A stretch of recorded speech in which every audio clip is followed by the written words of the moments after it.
नमस्कार. संघर्ष वृत्तवाहिनीमध्ये आपलं स्वागत. घेऊया ठाणे आणि आसपासच्या परिसरामधील घडणाऱ्या महत्त्वाच्या घडामोडींचा आढावा. ठाण्यातील आरक्षित उद्यानाचा राजकारण्यांनी घेतला घास. शिवाजीनगरमध्ये 5 उद्याने गिळंकृत. मलनिस्सरण टाकीच्या जागेत इमारतीचा घाट. मुंबईलगत वेगाने वाढणाऱ्या ठाणे शहरात आबालवृद्ध नागरिकांना विरंगुळ्यासाठी उद्यानेच नसल्याची धक्कादायक बाब समोर आली आहे. शिवाजीनगर येथील ठाणे महानगरपालिकेने उद्यानासाठी आरक्षित केलेले 17,200 मीटर क्षेत्रफळाचे 5 भूखंड राजकारण्यांनी आणि लोकप्रतिनिधींनी गिळंकृत केले असून म्हाडा कॉलनीतील मलनिस्सरण टाकीच्या जागेत चक्क समाज मंदिराच्या इमारतीचा घाट घातल्याचा भांडाफोड भाजपाचे प्रदेश कार्यकारिणी सदस्य तथा ठाणे जिल्हा हाऊसिंग फेडरेशनचे अध्यक्ष सीताराम राणे यांनी पत्रकार परिषदेत केला. तसेच या आरक्षित जागांवरती उद्यानं उभारली नाही तर न्यायालयात दाद मागण्याचा इशाराही सीताराम राणे यांनी दिला आहे. वर्तकनगर उपवन नजीक असलेल्या शिवाजीनगर या परिसराचे एकूण क्षेत्रफळ 1,00,000 चौरस मीटर असून येथील लोकसंख्या अंदाजे 8,000च्या घरात आहे. मात्र रहिवाशांना विरंगुळ्यासाठी, लहान मुलांना खेळण्यासाठी, बागडण्यासाठी एकही उद्यान उपलब्ध नसल्याची धक्कादायक बाब भाजपच्या सीताराम राणे यांनी उघडकीस आणली आहे. म्हाडाच्या मंजूर विकास आराखड्यात शिवाजीनगरमधील गणेश नगर येथे 6,080 चौरस मीटर, शिवाई विद्यालया शेजारी प्रत्येकी 8,000 आणि 2,000 मीटरचे 2 भूखंड, शेळकेचाळ शिवाजीनगर म्हाडा कॉलनी येथे 2,700 चौरस मीटर आणि जय भवानी सोसायटीच्या बाजूला 336 चौरस मीटरचा भूखंड असे एकूण 5 भूखंड मिळून 17,000 चौरस मीटरपेक्षा जास्त जागा उद्यानासाठी आरक्षित होती. मात्र चलाख राजकारण्यांनी आणि लोकप्रतिनिधींनी या ठिकाणी अनधिकृत झोपडपट्टी बसवून तसेच समाज मंदिराच्या नावाखाली इमारत उभारण्यात येत असल्याचं यावेळी सीताराम राणे यांनी सांगितले. हे शिवाजीनगर पूर्णपणे म्हाडाची वसाहत आहे. महानगरपालिका ठाणेमध्ये महानगरपालिका व्हायच्या अगोदर हा लेआउट मंजूर झालेला आहे आणि या एक लेआउटमध्ये जवळजवळ 17,300 चौरस मीटर म्हणजे जवळपास 4.5 एकरची जागा गार्डन असेल, मैदान असतील यासाठी मोकळी ठेवलेली होती.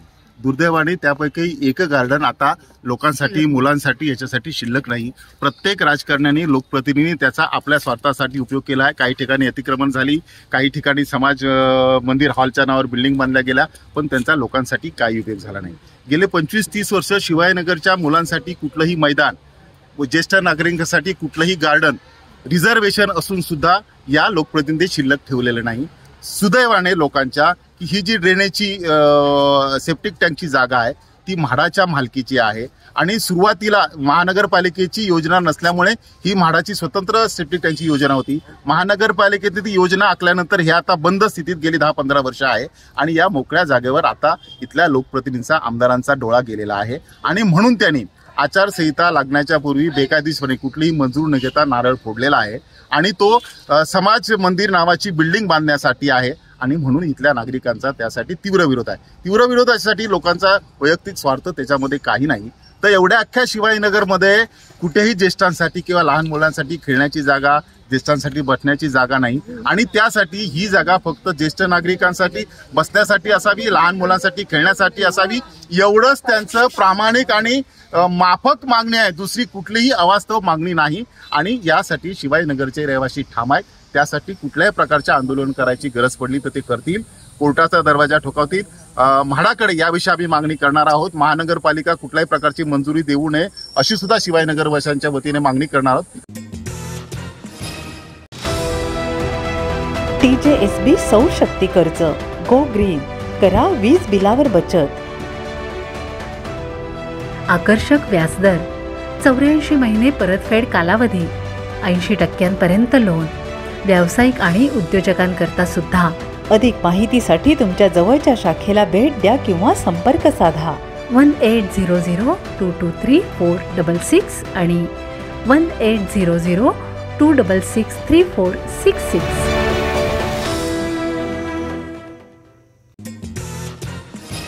वेळेत मालमत्ता कर भरल्यास 10% सवलत. ठाणे महानगरपालिकेच्या माध्यमातून नव्या आर्थिक वर्षात मालमत्ता कर वसुलीची मोहीम 1 एप्रिलपासूनच सुरू केली आहे. त्यानुसार करदात्यांच्या मोबाईलवर SMS-च्या माध्यमातून महानगरपालिकेने बिले पाठवण्यास सुरुवात केली आहे. याशिवाय 15 जूनपर्यंत संपूर्ण कराची रक्कम एकत्रित भरतील अशा करदात्यांना मालमत्ता कराच्या सामान्य करामध्ये 10% सूट देण्यात येणार असल्याचं महापालिकेच्या मालमत्ता कर विभागाने स्पष्ट केलं आहे. ठाणे महानगरपालिकेच्या मालमत्ता कर विभागाने मागील सरत्या आर्थिक वर्षात 6% कमी वसुली केल्याचं दिसून आलं आहे. या विभागाला 2023-24 मध्ये 750 कोटींचे उद्दिष्ट देण्यात आलं होतं. मात्र आर्थिक वर्ष संपत आले तेव्हा मालमत्ता कर विभागाने 703.93 कोटींची वसुली केली आहे. यंदा देखील मालमत्ता कर विभागाचे उद्दिष्ट निश्चित करण्यात आलं आहे. त्यानुसार यंदा या विभागाला 819.71 कोटींचे उद्दिष्ट देण्यात आले आहे. आता हे उद्दिष्ट पूर्ण करण्यासाठी महानगरपालिकेने 1 एप्रिलपासूनच सुरुवात केली आहे. पहिल्याच दिवशी महानगरपालिकेच्या विभागामार्फत करदात्यांना देयक व कर भरण्याच्या लिंकसह SMS द्वारे पाठवण्यात आली आहेत. मात्र मागील वर्षी हा उपक्रम यशस्वी झाल्याचं दिसून आलं होतं. त्यामुळे यंदा देखील हाच उपक्रम महानगरपालिकेने हाती घेतला आहे. याशिवाय करदात्यांना पहिल्या टप्प्यातच मालमत्ता कर भरावा यासाठी सवलत योजना देखील महानगरपालिकेने जाहीर केली आहे.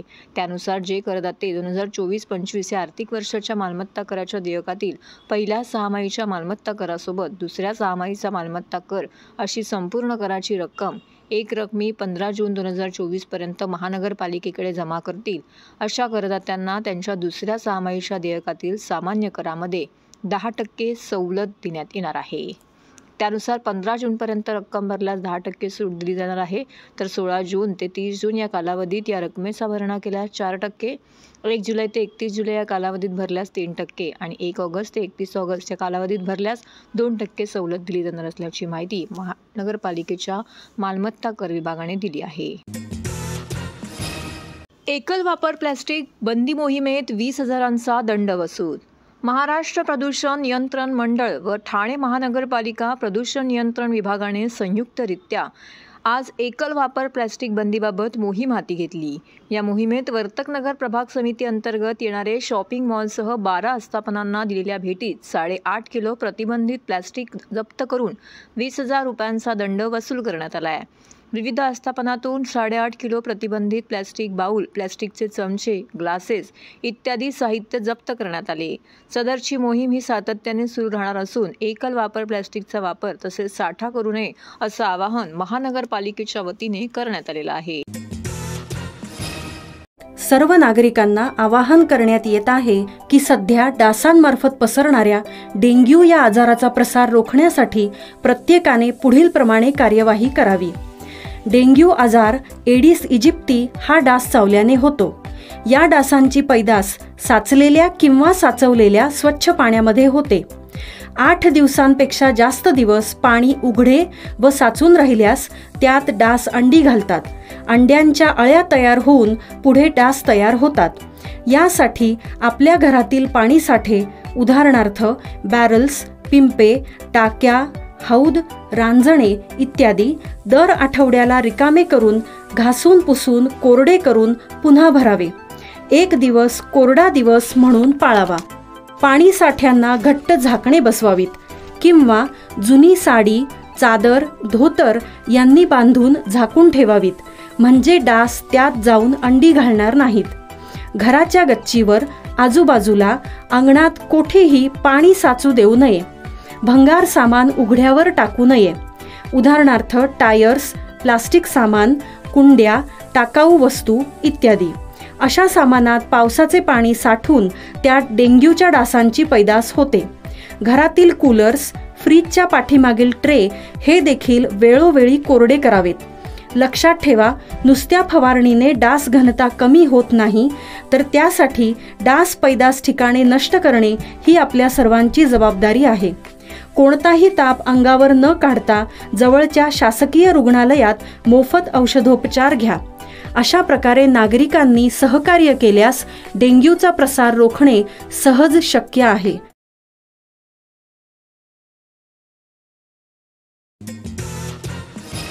शहापूर तालुक्यातील एक ग्रामस्थ पिण्याच्या पाण्यावाचून राहू नये. जिल्हाधिकारी अशोक शिंगारे.